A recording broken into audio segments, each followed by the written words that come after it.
অনেক সিনিয়র নেতা আমাকে বলেছেন, এই চুন্নু মাথা খারাপ হয়ে গেছে, মাথা খারাপ হয়ে গেছে।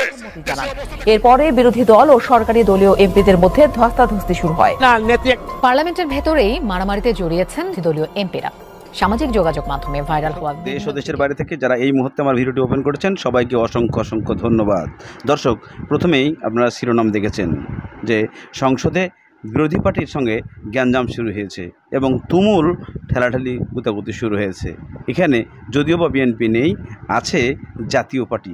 জাতীয় পার্টির সাথে তুমুল বিরোধ সৃষ্টি হয়েছে, যেখানে চুন্নু বিভিন্নভাবে বিভিন্ন কথা বলছে এবং এ নিয়ে তোলপাড় সৃষ্টি হয়েছে। কেন বা কী কারণে, কি চাচ্ছে জাতীয় পার্টি এবং কি বলছে ব্যারিস্টার সুমন, এই সব কিছু দেখতে আপনাদেরকে ধৈর্য ধরে ভিডিওটি দেখতে হবে। কেননা আজকের এই ভিডিওটি অনেক ইন্টারেস্টিং হতে চলেছে, কেননা এখানে বিরোধী পার্টি এবং দলীয় পার্টি দুইজনে লেগে গেছে সংসদে। চলুন আমরা পাপিয়ার কিছু কথা শুনে আসি, তাহলে বুঝতে পারবো মূল ঘটনা। কষ্ট করে একটি কথা বলতে চাই, ৭২-৭৫ শাসনামল সে তো দারিদ্র্যের তীব্র পশাঘাতে জর্জরিত হওয়ার শাসনামল। সে তো প্রতিটি মা বোনকে ৭২-৭৫ শাসনামলে বাসন্তী বানানোর ইতিহাসের শাসনামল। মা তার সন্তানের ক্ষুধা মিটাতে না পেরে কচুর লতি সিদ্ধ করে তাতে বিষ মিশিয়ে সপরিবারে সেদিন আত্মহত্যা করেছিল। পত্র পত্রিকার পাতা খুললেই আপনারা সেদিন দেখবেন। তাই তো রফিক আজাদ বলেছিল, ভাত দে হারামজাদা নইলে মানচিত্র খাবো। মাননীয় স্পিকার, নারী নির্যাতন এত ব্যাপক আকার ধারণ করেছিল যে ৭২-৭৫ শাসনামলে কোনো যুবতী মেয়েকে নিয়ে মা তার মেয়েকে। পাপিয়া আরও বলছে যে ৭২-৭৫ সালে যখন একজন মা তার মেয়েকে নিরাপত্তা দিতে পারছিল না, কে করেছিল এগুলা, কাদের জন্য হয়েছিল এগুলা কি আওয়ামী লীগ সরকারের জন্য হয়েছিল নাকি জাতীয় পার্টি না বিএনপির জন্য? উনি কি বোঝাতে চেয়েছেন, যা আমাদের এই কথাগুলো শুনে শরীরের প্রত্যেকটা লোম দাঁড়িয়ে যায় যে একজন মা তার মেয়েকে বর্তমানে সে একটা নিরাপত্তা দিতে পারে না। এখানে কি শেষ? না, আরও কিছু সম্ভব হচ্ছিল না। কিন্তু কেন আমাদের এই বাংলাদেশে এই ঘটনাটি ঘটেছিল, যা আপনারা এই বর্তমানের চুন্নুর কিছু বক্তৃতা শুনলেই বুঝতে পারবেন চুন্নু কি বলছে এই বক্তৃতার। সেদিন এই আওয়ামী লীগের অনেক সিনিয়র নেতা আমাকে বলেছেন, এই চুন্নু মাথা খারাপ হয়ে গেছে, মাথা খারাপ হয়ে গেছে, দেশের অবস্থা দেখো না, নির্বাচন কি হবে সম্ভব? জান থাকবে, প্রাণ থাকবে, তোমরা কি নেত্রী মাথা নষ্ট, তোমরা মাথা নষ্ট। আওয়ামী লীগের সিনিয়র নেতা নাম বলতে পারবো।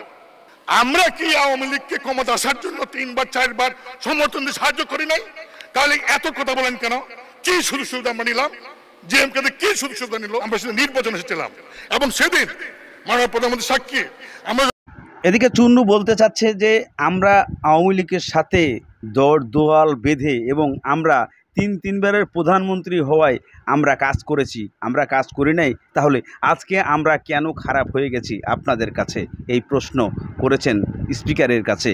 কিন্তু তাহলে কি এই চুন্নু মির্জাফরের একজন, যে বর্তমানে নিজেই প্রকাশ করছেন যে আমরা ৪বার সহযোগিতা করেছি এবং নেতার কথা বাদ দিয়ে, অর্থাৎ তাহলে কি আমরা মনে করব যে এরশাদ অথবা কাদির এদের কথা বাদ দিয়েই ওনারা এইখানে সংযোগ করেছিলেন, নাকি সে নিজেই প্রকাশ করছেন?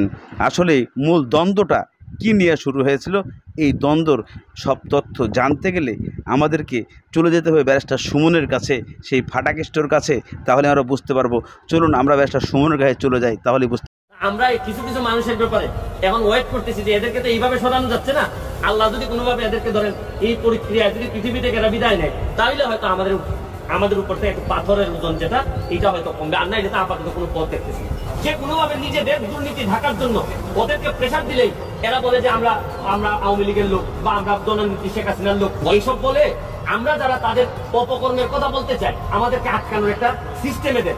এরা অপকর্মের কথা বলে মনে হয় এরা মানে আওয়ামী লীগের বিরুদ্ধে বলে, এরা মনে হয় জননেত্রী শেখ হাসিনাকে মানে তার কথা মনে মানে না। আসলে তো তাই না।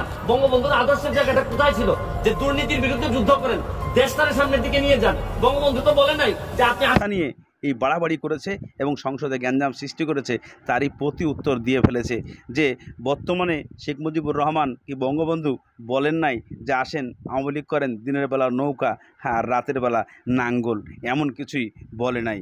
তারা সবাইকে ক্ষমা করে দিয়ে এই দেশের রাজনীতিতে আপনাদেরকে বড় ধরনের একটা করেছিল, আক্রোশন দেখিয়েছিল। সেটার কথা শুনেছেন এবং গোলাম সরোয়ার তার কথা শুনেছেন এবং ব্যারিস্টার সুমনের কথা শুনেছেন।